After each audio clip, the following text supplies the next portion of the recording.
Muito bem, nós estamos aqui para mais um programa nesse canal do YouTube, onde nós estamos gravando o Novo Testamento, capítulo por capítulo, verso por verso, livro por livro. E nós estamos no livro de Atos dos Apóstolos. Atos dos Apóstolos tem um caráter único no Novo Testamento. Alguns dizem que é o livro histórico, mas Atos é mais do que histórico. Atos é eclesiástico, Atos é missiológico, Atos é evangelístico, Atos envolve homilética, envolve angiologia, envolve teologia prática, que nós temos a oração da igreja. Então, Atos envolve muita coisa. E o livro de Atos, apesar de ser dado Atos dos Apóstolos, dois apóstolos que se destacam no livro. Um é Pedro e o outro é Paulo. Como Atos tem 28 capítulos, nós podemos dividir do capítulo 1 ao 12. Atos focaliza nas ações de Pedro, apesar de aparecer também dois diáconos. Capítulo 7, Estevão, e capítulo de número 8, Felipe. E Atos 13 a 28 focaliza no apóstolo Paulo. No capítulo 9 de Atos nós temos a conversão de Paulo, e agora do capítulo 13 em diante nós vamos ter as viagens missionárias de Paulo, que alguns dizem que são 3, outros dividem em 4 viagens, considerando a última dele a Roma como também uma viagem missionária. Então, Atos, capítulo 13, agora marca a divisão do livro de Atos. Do capítulo 1 ao 12, nós tivemos Pedro. Agora, do capítulo 13 a 28, nós vamos ter o apóstolo Paulo. Saulo de Tarso, que era um perseguidor da igreja, e se converte e se torna no grande apóstolo dos gentios, apóstolo Paulo. Nós vamos, então, começar Atos 13, fala de Antioquia, a igreja que estava em Antioquia. Foi essa igreja, no capítulo 11, verso 26, que diz que ali, pela primeira vez, os cristãos foram chamados, os seguidores de Jesus, os discípulos, foram chamados de cristãos. 11, 26 diz assim: sucedeu que todo um ano se reuniram naquela igreja e ensinaram muita gente aprendeu ali. Em Antioquia, foram os discípulos pela primeira vez chamados cristãos. Cristãos quer dizer seguidores de Cristo, não é? Seguidores de Cristo. Então, pela primeira vez, a igreja foi chamada de cristão. O primeiro nome que a igreja, os seguidores de Jesus, os discípulos que eram do caminho, como são nomes que aparecem no livro de Atos, são chamados de cristãos. Então, a primeira fé é a fé cristã, a fé em Jesus Cristo, né? Havia outras proclamações de fé, como, por exemplo, o judaísmo, que era muito mais antigo, mas o cristianismo, que nasce dentro do judaísmo, não é? Tendo seu principal fundador Jesus Cristo, nosso Senhor, nosso Salvador. Esse Jesus era judeu, né? Judeu. Então, nós vamos então agora ler capítulo 13. Paulo não era propriamente judeu, Paulo era israelita, ele era da tribo de Benjamim, estudou aos pés do grande Gamaliel, e agora ele convertido se torna em Paulo. Quem deu crédito a ele foi Barnabé, porque a maioria temia se unir com Paulo. Agora, nós vamos então continuar nessa igreja que estava em Antioquia. Há 4 igrejas principais no cristianismo primitivo. A igreja de Jerusalém, que é onde estava Tiago, irmão de Jesus, Pedro, João, todos eram líderes na igreja de Jerusalém, eram considerados colunas, de acordo com Paulo, na sua carta aos Gálatas, chama os 3, Tiago, Pedro e João, como colunas da igreja de Jerusalém. Em Antioquia havia uma outra comunidade cristã, inclusive Paulo, quando se converte, ele vai ter, boa parte dele vai estar ele se converte quando ele estava indo para Damasco, a capital da Síria, e agora nós temos uma comunidade forte em Antioquia da Síria, não é? Então a conversão do próprio Paulo se deu de Jerusalém para Damasco, capital da Síria. E agora nessa igreja de Antioquia da Síria, nós vamos ter vários cristãos, é um centro cristão, então Jerusalém, Antioquia da Síria. Outro centro cristão vai ser Éfeso, na Ásia Menor. Outro lugar que vai se tornar uma grande influência é Roma, que é a capital do Império, e Alexandria, né? Nós não temos, o livro de Atos não menciona Alexandria, a não ser que menciona que Apolo veio de Alexandria. Mas essas são as 5 cidades principais do cristianismo primitivo. Nós poderíamos dizer que seriam 5 centros onde enviaram missionários. E Antioquia da Síria torna-se uma cidade importantíssima. Então, Jerusalém, Antioquia da Síria, Éfeso, Roma e Alexandria, no Egito, são as 5 principais cidades, os centros cristãos que vão enviar e fazer a obra missionária. Muito bem, vamos então, capítulo 13 de Atos.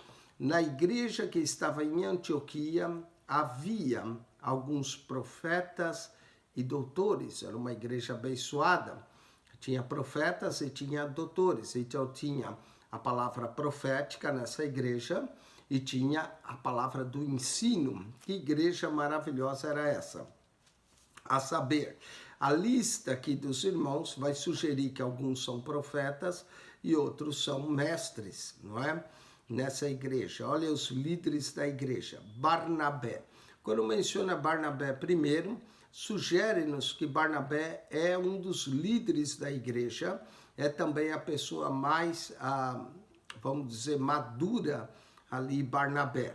Depois Simeão, chamado Níger, Lúcio, Cirineu, alguns discutem se esse Lúcio seria o próprio Lucas, outros dizem que não, Lúcio Cirineu, Manaé, que fora criado com Herodes, um homem que tinha sido criado com o rei Herodes, o tetrarca, não é? E Saulo. Saulo é mencionado por último. Saulo ainda não tem a grande projeção que ele vai ter mais tarde, até se tornar Paulo de Tarso. Não é? A princípio ele era um perseguidor da igreja. Quem deu crédito para ele foi Barnabé. Então nós temos o nome de Barnabé primeiro e de Saulo por último. E é importante observar isso no capítulo 13 de Atos, capítulo 1. E servindo eles ao Senhor e jejuando, a igreja jejuava, a igreja tirava tempo de consagração, disse o Espírito Santo. Note que o Espírito Santo deve ter falado pela boca de um dos profetas, como o verso 1 sugere, apartai-me a Barnabé e Saulo. Barnabé, o obreiro mais maduro. Saulo, o obreiro mais novo, não é? Mas disse o Espírito Santo, apartai-me a Barnabé e a Saulo para a obra que os tenho chamado. Deus tinha uma obra com Barnabé e Saulo. Jesus também, quando enviou de 2 a 2. E a igreja primitiva vai seguir o modelo de evangelismo de Jesus, ou da obra evangelística de enviar 2 a 2. Então, Barnabé é o mais idoso. Barnabé, na verdade, o nome dele é José. Ele foi designado Barnabé pelos irmãos. Bar quer dizer filho, Nabé consolo, né? Barnabé também provavelmente era profeta, porque a palavra Nabé consolo é uma das características da profecia. A profecia é dada para exortação, edificação e consolação. É possível que Barnabé fosse um desses profetas. E Saulo, claro, Saulo era doutor da lei antes e um grande mestre, e aprendeu com um grande mestre, Gamaliel. Então separa para a obra que os tenho chamado. Então, jejuando e orando, mesmo o Espírito falando, eles continuaram se consagrando, então jejuando e orando, e puseram sobre ele as mãos e os despediram. Uma coisa interessante do verso 3, A consagração do cristão consiste em duas coisas: jejum e oração. Jejum significa se abster por um tempo de alimentos e orar para buscar a Deus, não é? E aqui nós vamos ver outra prática da igreja, a imposição de mãos. Era pela imposição de mãos que as pessoas recebiam o batismo com o Espírito Santo, era também pela imposição de mãos que eles eram encarregados de fazer a obra de Deus. Diz, então, jejuando e orando e pondo sobre ele as mãos, o despediram. Quem que eles despediram? Barnabé e Saulo. O capítulo 12, verso 25, nos sugere que João Marcos vai acompanhá-los. 12, 25 diz, e Barnabé e Saulo, os dois nomes juntos, de novo, havendo terminado aquele serviço, isso em Jerusalém, voltaram de Jerusalém, levando também consigo a João, que tinha por sobrenome Marcos. E aqui parece que João Marcos vai acompanhá-los, e nós sabemos que vai acompanhá-los, porque no final do capítulo 15 vai ser a causa da discussão e desavença entre Barnabé e Saulo.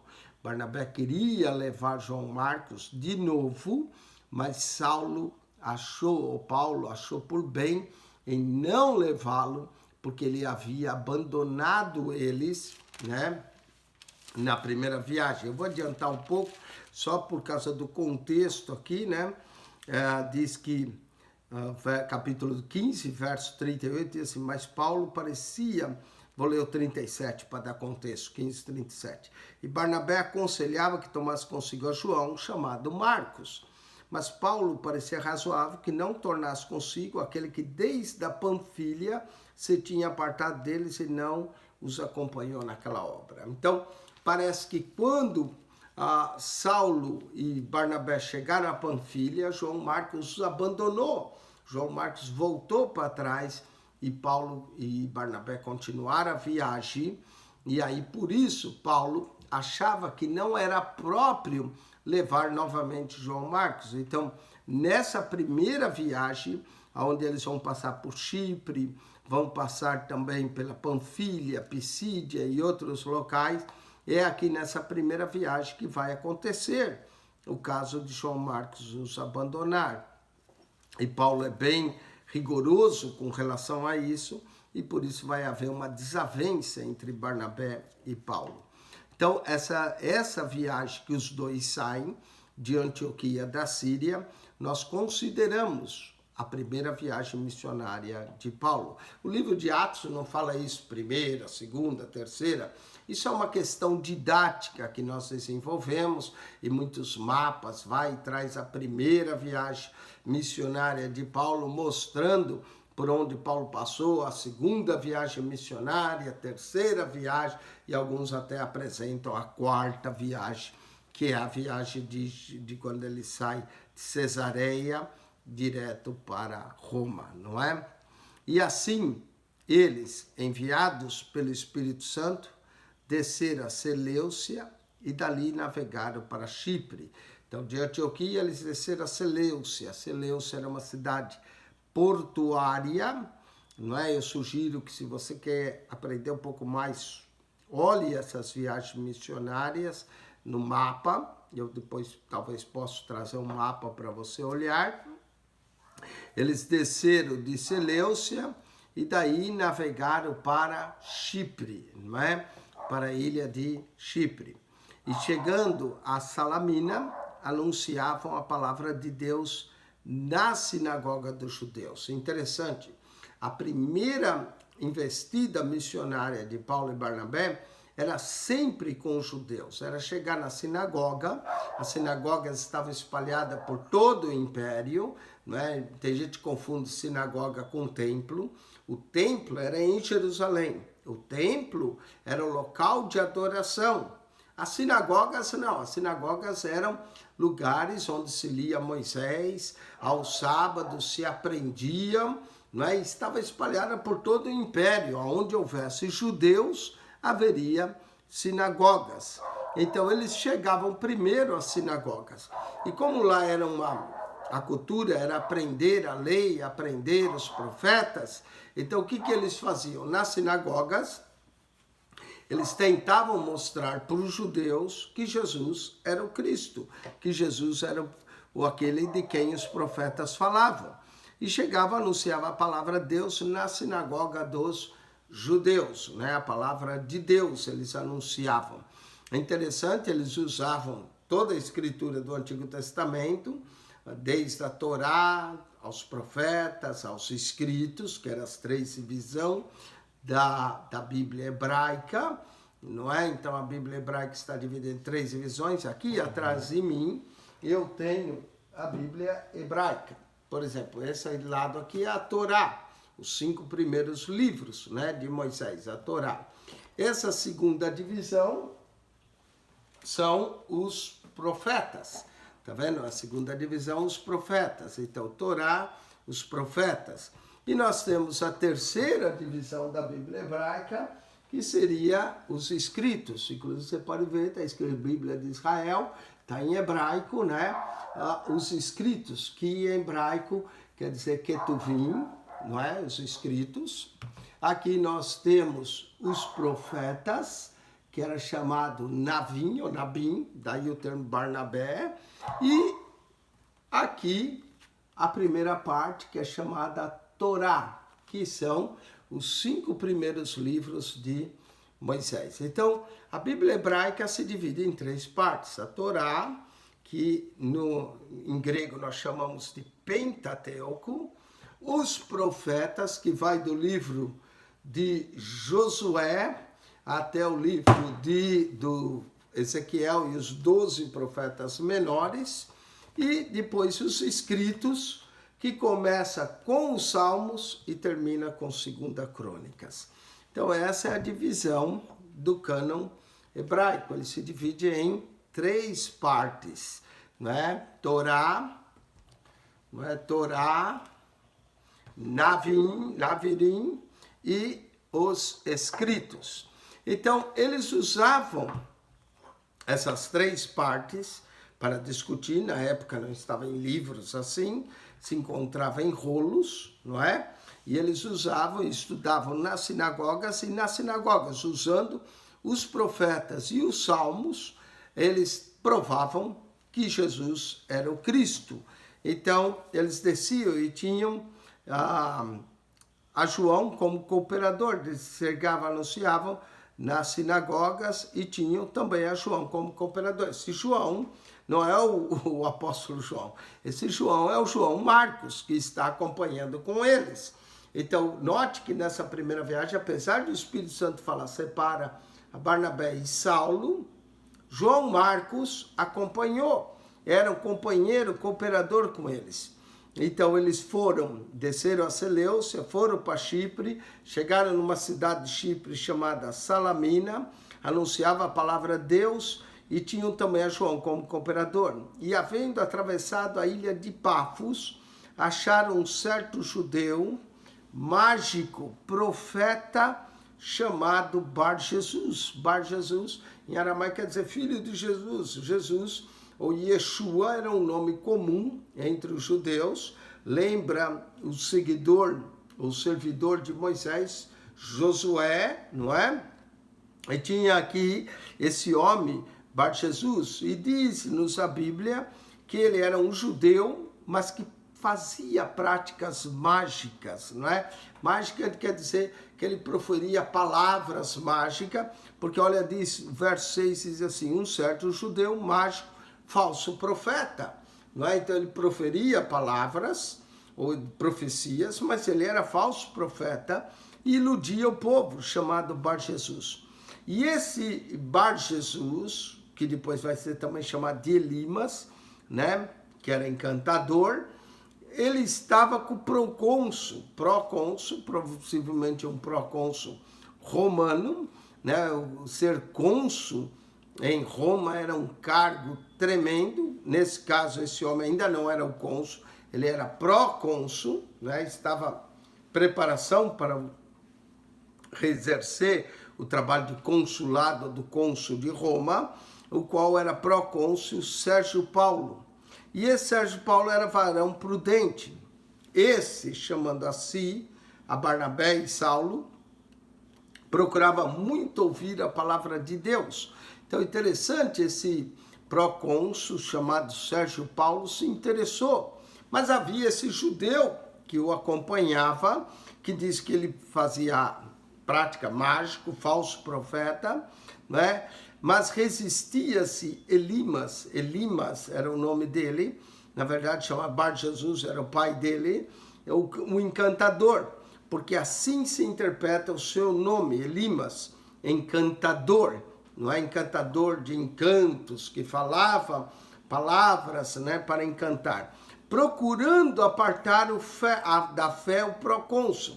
Então aqui é interessante, enquanto que Saulo e Barnabé e Saulo estão tentando explicar a palavra de Deus para o procônsul, colocando a fé no coração do procônsul, aqui nós temos um certo judeu chamado Elimas, na verdade Bar Jesus, que é filho de Jesus, o qual é um encantador, e ele procura apartar da fé o procônsul. Então, quer dizer, ele estava se opondo ao que Saulo e Barnabé falavam, não é?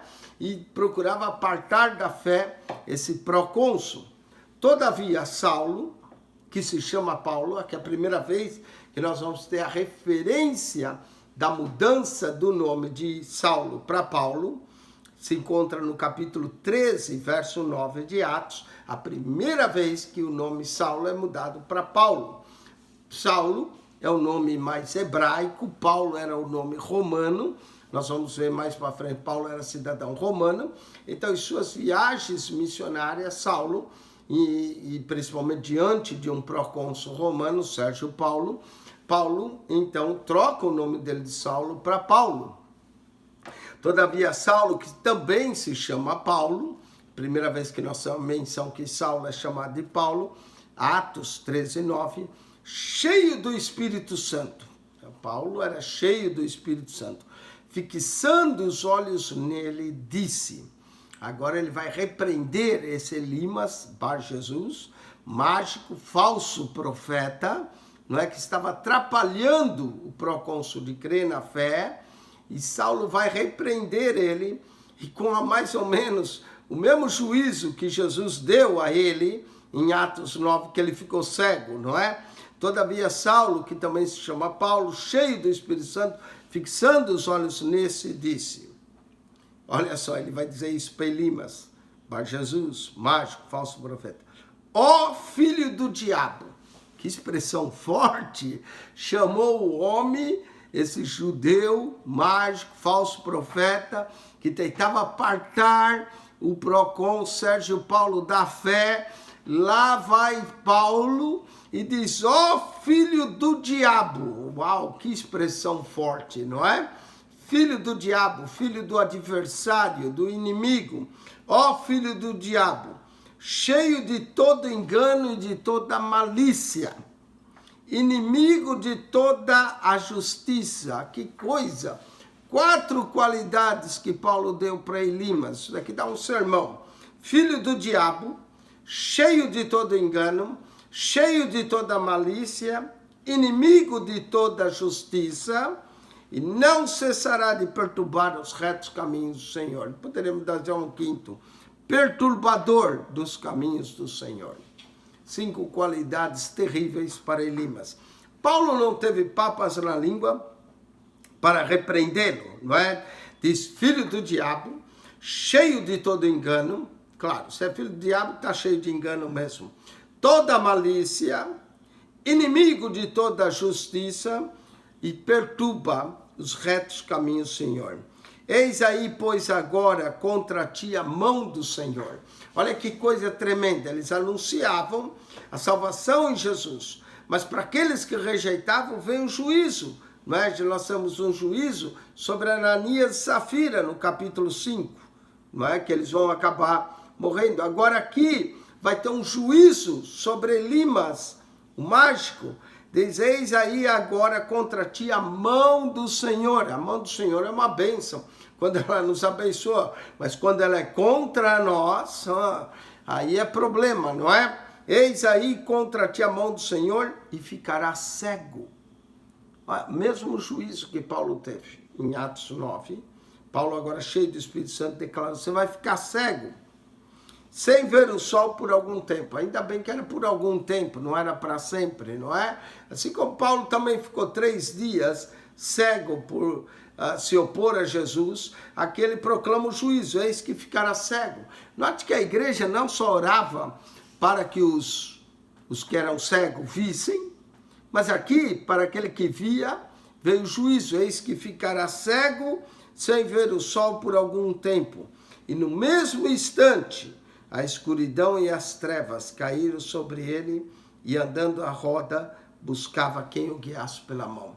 Olha, Paulo declarou com juízo, e no mesmo instante o homem ficou cego.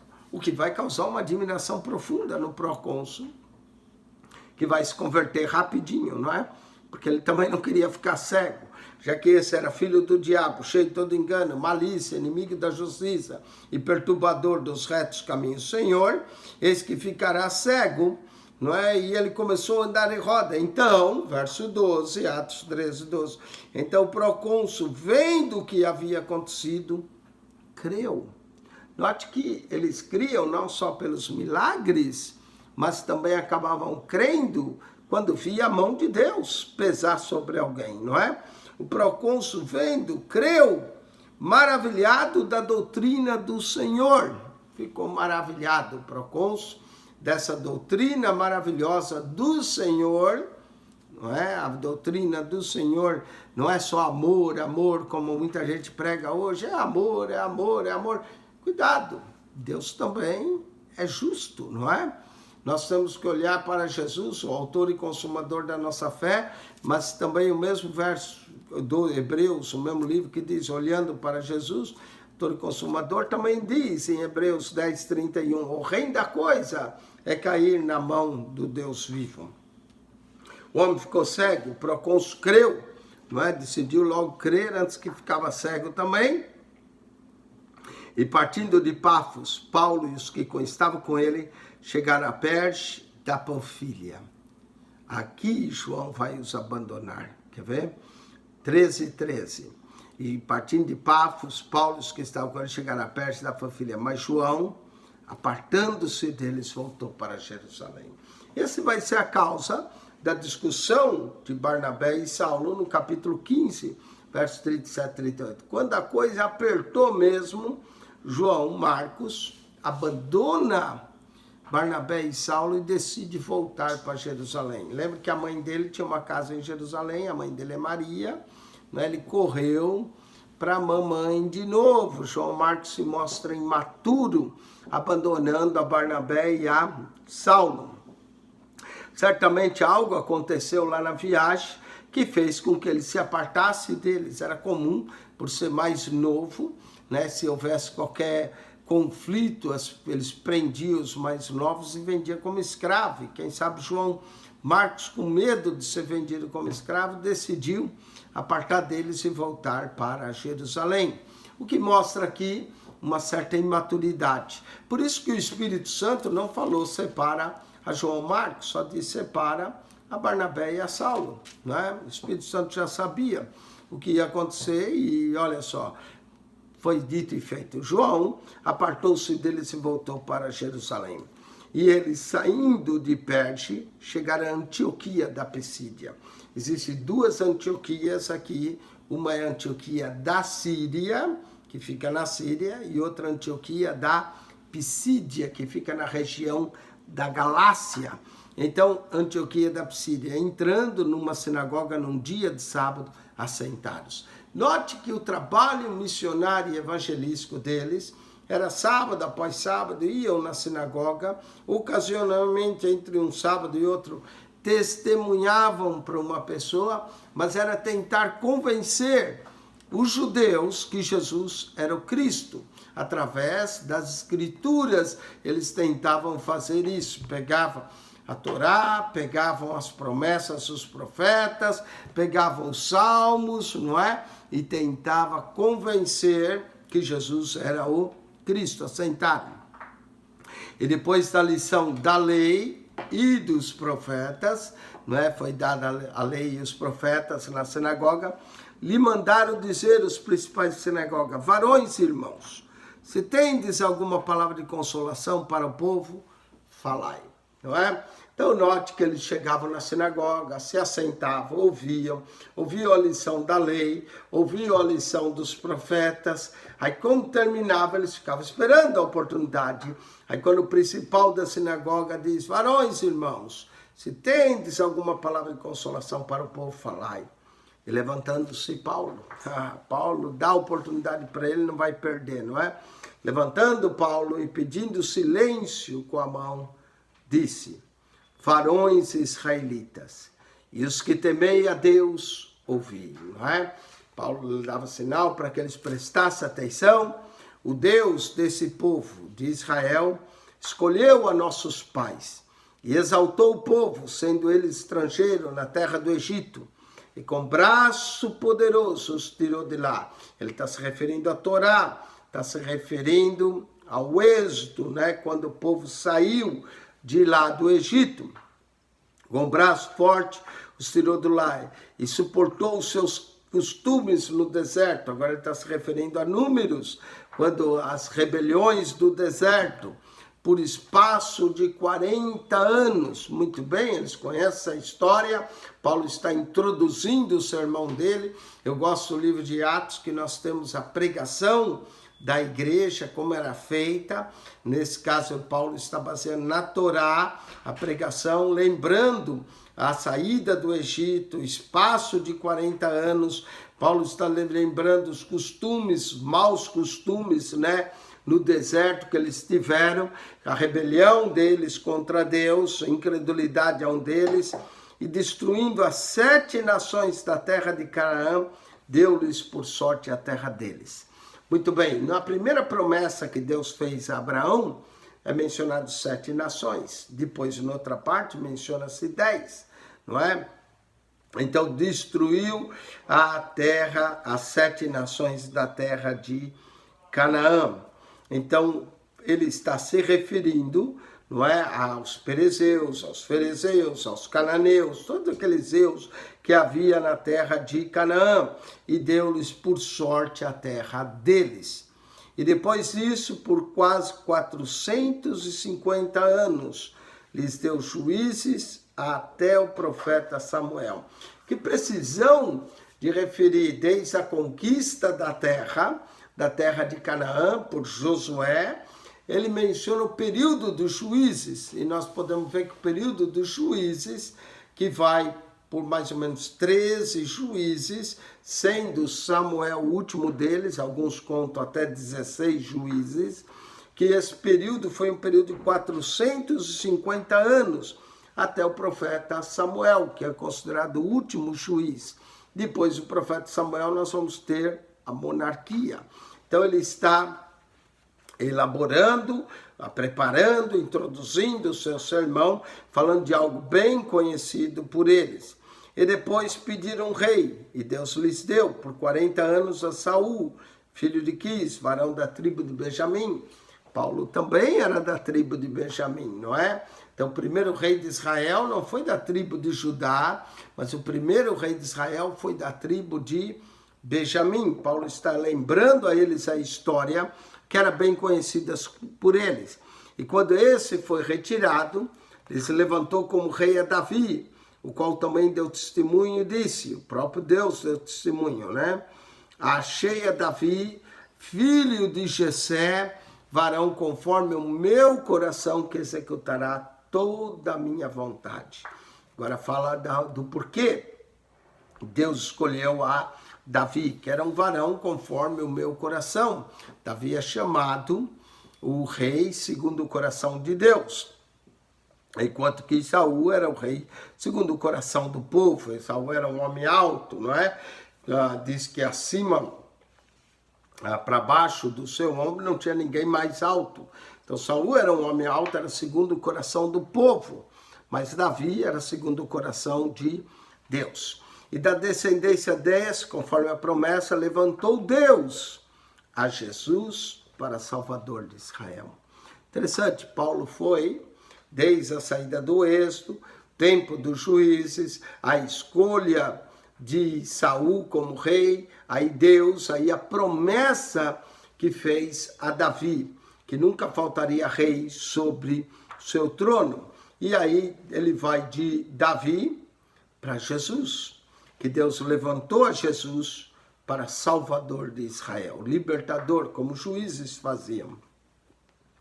Tendo primeiramente João, antes da vinda dele, pregado ao povo de todo Israel o batismo do arrependimento. Ele está anunciando o precursor do Cristo, né, que preparou o caminho, menciona João, o Batista. Aqui nós temos o Evangelho na sua forma mais reduzida, mais simples. Jesus descendente de Davi, João pregando, e aí vem Jesus, não é? E o próprio testemunho de João, que João pregava, o batismo do arrependimento, verso 25.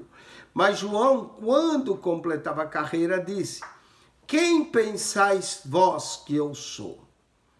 Eu não sou Cristo. Mas eis que após mim vem aquele a quem não sou digno de desatar as sandálias dos pés.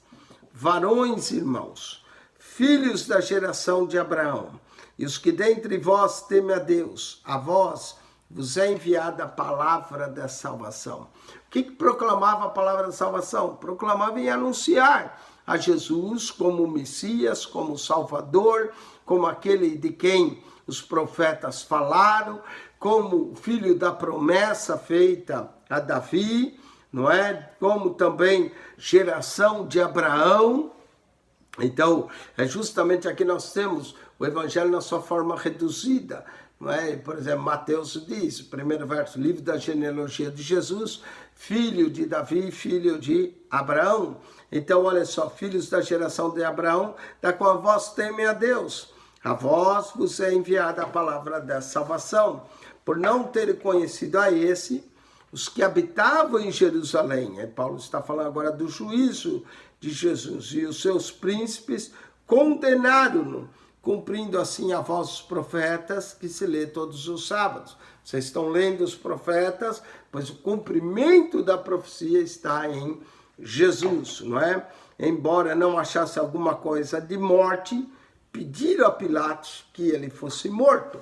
Note que o nome Pilatos é mencionado aqui. Jesus foi julgado perante Pôncio Pilatos, mas nessa viagem, nessa primeira viagem, parece que Pôncio Pilatos ainda ocupa o cargo de governador da Judéia. Então Paulo menciona que Cristo padeceu sobre Pôncio Pilatos, mais tarde isso vai fazer parte do credo dos apóstolos, não é? Então nós temos o evangelho de forma resumida, pregada aqui, na sua, podemos chamar isso de um proto-evangelho, no capítulo 13, não é? Anunciação do evangelho, começando lá no Antigo Testamento, mostrando como Cristo é o cumprimento das profecias, e havendo ele cumprido todas as coisas que dele estava escrito, tiraram do madeiro e o puseram na sepultura. Mas Deus o ressuscitou dos mortos. Olha só o evangelho na sua forma pregada clara, concisa. Jesus era a promessa que Deus fez a Abraão. Jesus era a promessa de Davi. Jesus é aquele de quem os profetas falaram. Ele padeceu sob Pôncio Pilatos, foi morto, tiraram do madeiro, colocaram ele numa sepultura, mas ao Deus o ressuscitou dos mortos. E por muitos dias foi visto pelos que subiram com ele da Galiléia e de Jerusalém, e são suas testemunhas para com todo o povo. Então não é só que Jesus ressuscitou, ele foi visto. Há testemunhas que ainda viviam, não é? E nós vos anunciamos que a promessa foi feita aos pais, foi feita a Abraão, foi feita a Davi. Deus cumpriu a nós, seus filhos, ressuscitando Jesus. Note como a pregação da igreja apresentava Cristo sim que morreu, mas o Cristo que ressuscitou dos mortos, o Cristo que está vivo, Deus ressuscitou a seu Filho, como também está escrito no Salmo 2, meu filho és tu, hoje te gerei. Não é? No Salmo está escrito, e por acaso é no Salmo número 2, naquela época não tinha divisão de capítulos, mas ele está se referindo ao segundo Salmo, está escrito, e acabou sendo o segundo Salmo mesmo, meu filho és tu, hoje te gerei. Essa também é a expressão no livro de Hebreus, não é? Então a pregação de Paulo resume, nós temos um evangelho resumido, Cristo morreu, Cristo ressuscitou, Deus declarou, tu és o meu filho, hoje te gerei, e que o ressuscitara dos mortos, que nunca mais tornar a corrupção. Quer dizer, a ressurreição de Cristo não foi uma ressurreição como a do filho da viúva de Serepta, ou então do filho da Sunamita, não, essa ressurreição foi dada para ele não mais tornar a corrupção, ou seja, não morrer mais. Cristo ressuscitou e está vivo. Disse assim, as santas e fiéis bênçãos de Davi vos darei. Pelo que também outro salmo diz, não permitirás que o teu santo veja a corrupção. Agora ele está se referindo ao Salmo 16, né? Quando diz, não permitirá que teu santo veja a corrupção, tem a ver com o Salmo 16, verso 10. Foi também a pregação do apóstolo Pedro em Atos 2:31, falando que Davi ainda permaneceu no seu túmulo, mas o de Cristo não. E sendo que Davi permaneceu no túmulo, não é? Então Davi não podia falar dele mesmo, estava falando do Cristo. Então, porque na verdade, tem Davi no seu tempo servido conforme a vontade de Deus, dormiu e foi posto junto aos seus pais e viu a corrupção. Essa é a mesma pregação que Pedro faz no dia de Pentecostes. Note como ele se baseia no Salmo 16:10, baseia-se no Salmo 2 para proclamar a anunciação de Jesus, mas aquele a quem Deus ressuscitou, nenhuma corrupção viu. Então eles estão baseando nas Escrituras. Cristo é o cumprimento das Escrituras. Note como Paulo faz isso de forma maravilhosa. Ele começa na Torá, depois ele passa para os profetas e por último ele chega nos Salmos. Ele menciona praticamente todo o cumprimento da palavra de Deus, todas as três divisões, a Torá, Navirim e Ketuvim, que chama Tanakh, não é? Todo o cumprimento das profecias numa pessoa, na pessoa de Jesus. Seja, pois, notório, vários irmãos, que por esse vos anuncia a remissão dos pecados. Então, a remissão de nossos pecados está na pessoa de Jesus. Já não nos sacrifícios que se fazia no templo, mas na pessoa de Jesus, ao morrer como Cordeiro de Deus que tira o pecado do mundo. E tudo que pela lei de Moisés não pudesse ser justificados, por ele é justificado todo aquele que crê. Olha outra coisa que nós encontramos no capítulo 13 de Atos, verso 39. Nós vamos encontrar aqui a justificação pela fé, que mais tarde Paulo, ao escrever a sua carta aos Romanos e aos Gálatas, ele vai defender, principalmente no capítulo 5 do Romanos, sendo, pois, justificados pela fé, temos paz com Deus.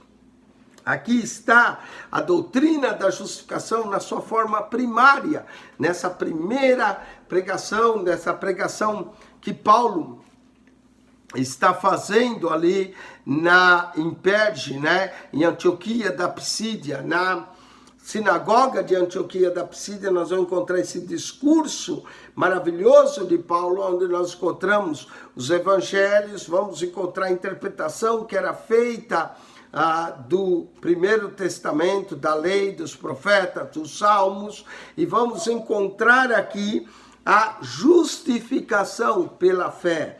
Não é? E tudo que pela lei de Moisés não pudesse ser justificado, por ele é justificado todo aquele que crê. Vede, pois, que não venha sobre vós o que está dito nos profetas. Agora, olha o perigo de vocês rejeitarem a salvação, e aí vocês vão acarretar o que os profetas falaram acerca do julgamento. Vede, pois, que não venha sobre vós o que está escrito nos profetas. Vede, ó desprezadores, espantai-vos, e o desaparecei, porque opera uma obra em vossos dias, obra tal que não crereis, se alguém não vos contar. de quem Paulo está mencionando aqui? Ele está mencionando o profeta Isaías, não é?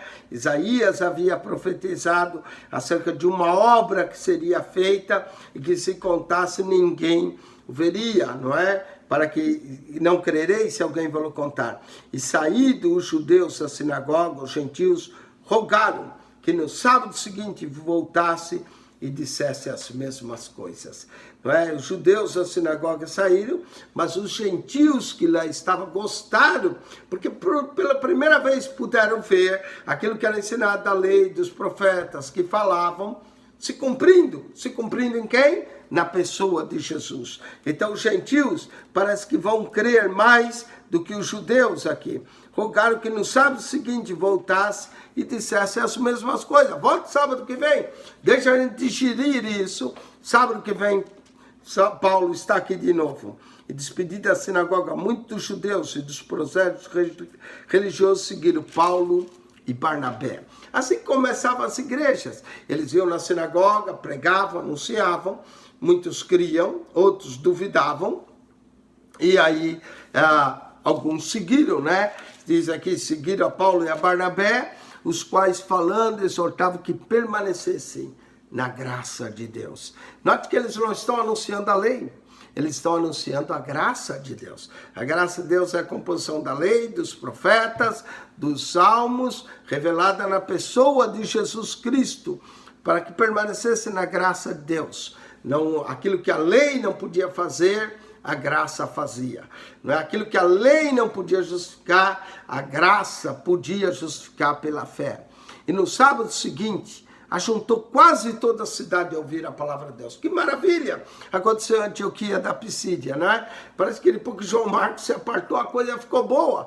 Aí, olha só, no sábado seguinte, juntou toda a cidade, quase toda a cidade. Foi quase, faltou pouco, para ser toda a cidade a ouvir a palavra de Deus.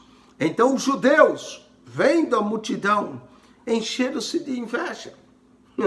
Porque aqui a multidão não era composta só de judeus. Havia os gentios. Todo mundo invadiu a sinagoga. E os judeus falaram, isso é uma coisa incrível, não é? Gentios agora entrando e blasfemando, contradiziam o que Paulo dizia. Aí vai começar uma disputa entre os judeus e o apóstolo Paulo, né? Eles vão contradizer tudo que Paulo diz, vão dizer não é bem assim, vão tentar desmotivar o povo para não crer em Jesus. Mas Paulo e Barnabé. Note que interessante, no início do capítulo 13, nós temos Barnabé e Saulo, Barnabé e Saulo, Barnabé e Saulo. Mas agora vai começar a inverter a ordem. Paulo é que fala. Agora nós temos Paulo e Barnabé. Então a ordem inverteu, não é? Paulo se mostrou um líder. Paulo se mostrou versado na lei.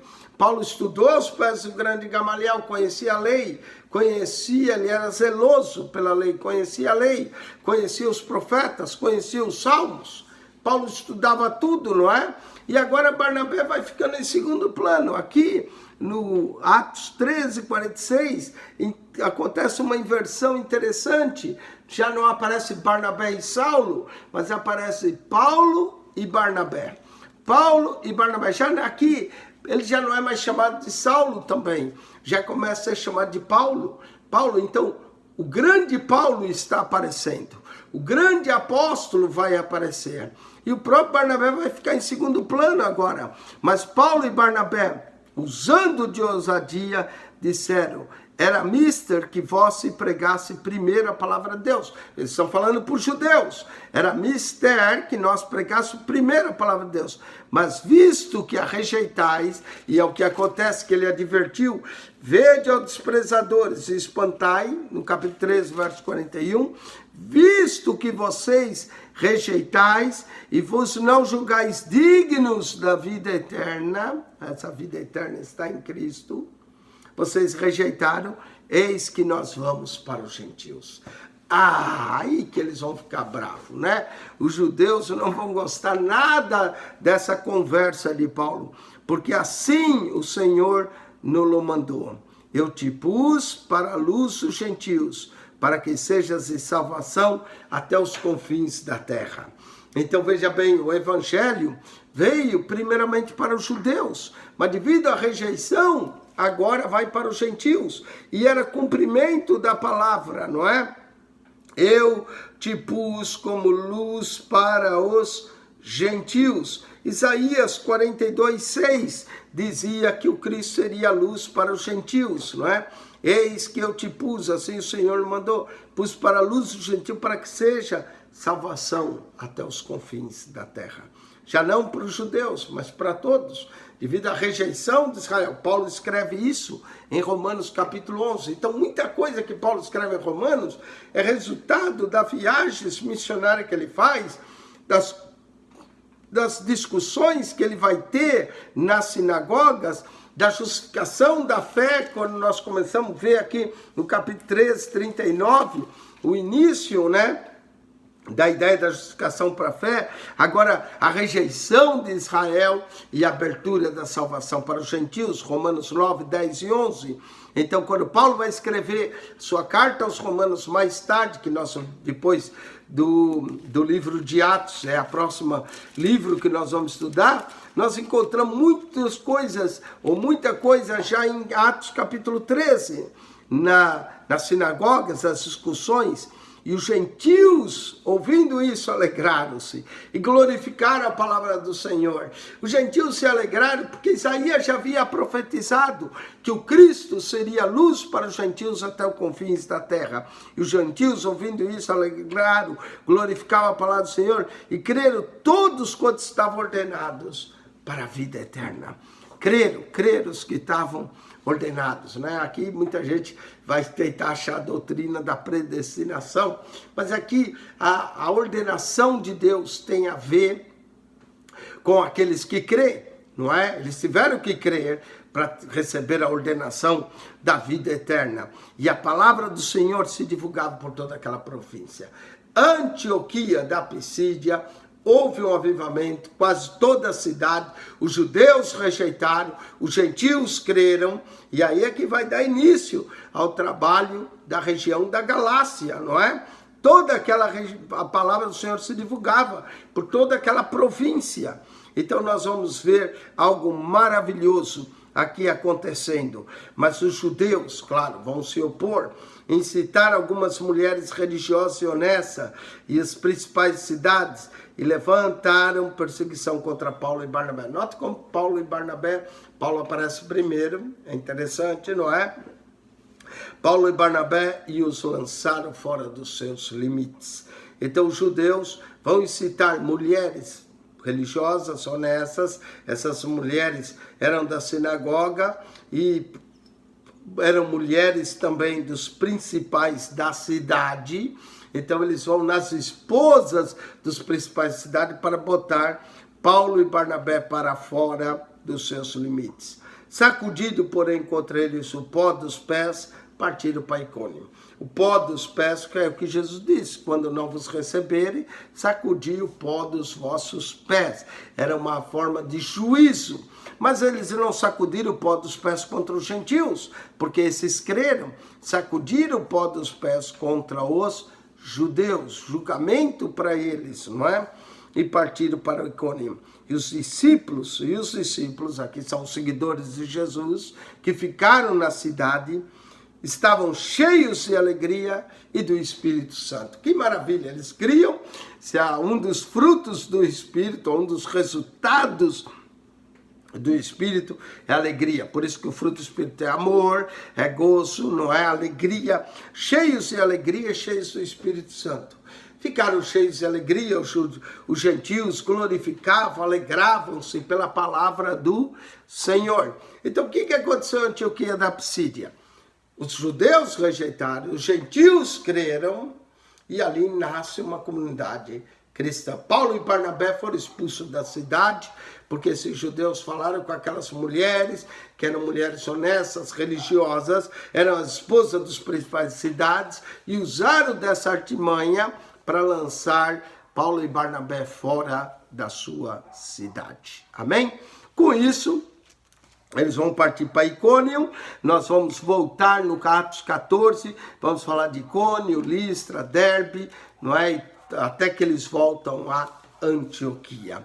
Note que nosso capítulo 13, 14 de Atos, a primeira viagem missionária de Paulo, marca também um divisor de águas no livro de Atos. As ações de Pedro vão parar no capítulo 12, e agora começam as ações de Paulo. É interessante como o capítulo começa com Barnabé e Saulo, e o capítulo vai terminar com Paulo e Barnabé. É uma inversão. Paulo vai se mostrar um líder, né, do cristianismo, e vai continuar uma persistência tremenda, um empenho, uma ousadia para pregar, e ele fica na cidade até que deitam ele fora, o que não levou muito tempo a pôr, mas a conversão que houve de quase toda a cidade, a rejeição dos judeus e a aceitação dos gentios. Aqui começa a aparecer o apóstolo dos gentios, o apóstolo Paulo de Tarso, através de suas viagens, né, missionárias, do seu empenho em proclamar, em anunciar a Jesus, do entendimento que ele tinha de Cristo na lei, nos profetas, nos salmos. Nós vamos ver começar a surgir o grande apóstolo Paulo, apóstolo dos gentios, levando o evangelho aos gentios. Amém? Pois terminamos o capítulo de número 13. Quem esteve convosco, pastor Eugênio Piacentini, assista os comentários do nosso capítulo 12, 11, 10. Assista o próximo comentário no capítulo 14 do livro de Atos. Que Deus vos abençoe, que a graça de nosso Senhor e Salvador Jesus Cristo seja contigo, o amor de Deus, nosso Pai, e as ricas e doces consolação do Espírito Santo. Deus vos abençoe ricamente em Cristo Jesus. Amém.